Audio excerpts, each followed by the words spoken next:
Əslində Neftçi, bax o qırmızı vərəqədən sonra 75 dəqiqə demək olar ki, sayca üstünlüyə malik idi. Amma indi yenə deyirəm, biz oyuna tam baxa bilmədik. Bəzən bu daha çətin olur, Xəqani. O planı pozur.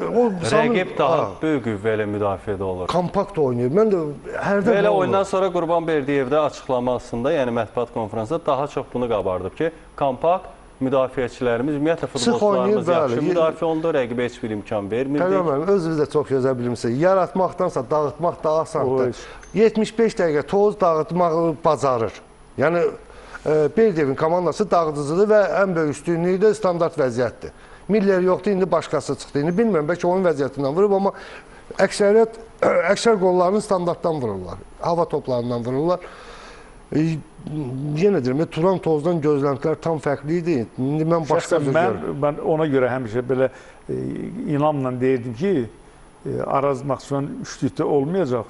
Turanı nəzərdə tuturdum, qışdan sonra fikirləşirdim ki, Turan ən az 3-də olacaq.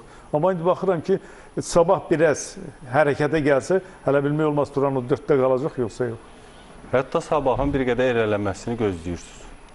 Yox, gözləmirəm, yox, o da elə 5-ci yer tutsa böyük şey.